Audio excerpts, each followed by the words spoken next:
Guinée garde espoir parce que nous avons eu quand même un avocat qui s'y connaît en la matière et qui a démonté par A plus B que la Tanzanie était fautive. Donc il revient donc, n'est-ce pas, à cette instance de rétablir la Guinée dans ses droits. Et rétablir la Guinée dans ses droits, c'est d'accorder la qualification à l'équipe guinéenne pour la phase finale de la Coupe d'Afrique des Nations Maroc 2025. Je suis M. Mansaré Mohamed Lamine, secrétaire général de l'Académie Football Club de Lambagne. Mes attentes, c'est la qualification de la Guinée sur tapis vert, parce que vous n'êtes pas sans le savoir que à la suite de cette rencontre qui avait opposé donc la Guinée à la Tanzanie, bien que les deux équipes se soient quittées sur le score d'un but partout, et il y a eu un contentieux, comme vous l'avez dit tout à l'heure, c'est qu'il y a eu une erreur administrative lors d'un changement, c'est-à-dire le numéro 26, tout tourne autour de ce joueur tanzanien. Et donc, dans les textes réglementaires de la CAF, une erreur administrative est sanctionnée lourdement par la disqualification de l'équipe fautive.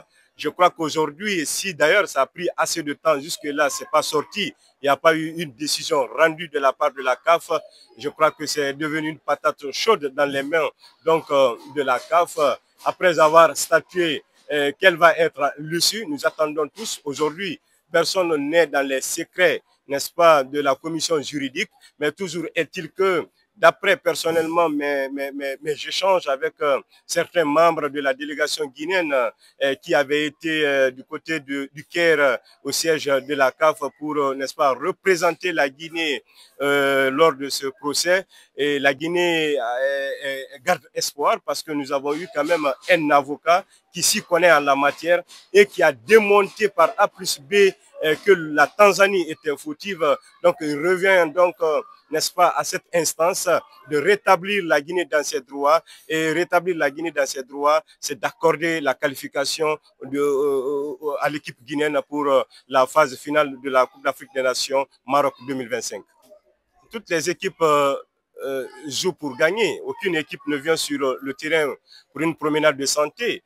Et je voudrais vraiment vous rectifier sur cette question. La Guinée s'est toujours qualifiée à la Coupe d'Afrique des Nations de la plus belle des manières, peut-être logique. Et nous avons toujours d'ailleurs atteint les quarts de finale, même en Côte d'Ivoire. Vous avez vu ce que l'équipe guinéenne a fait. Peut-être ce qui fait défaut aujourd'hui, la Guinée a du mal à atteindre les demi-finales et pourquoi pas jouer la finale. Mais je crois que c'est aussi mieux que rien. L'essentiel, c'est de se qualifier d'abord et après. Aujourd'hui, on a un appel d'offres qui est lancé pour recruter un nouvel entraîneur. À l'issue de cette qualification, je crois que nous allons tirer les leçons du passé pour pouvoir, n'est-ce pas, réorienter notre football dans le bon sens.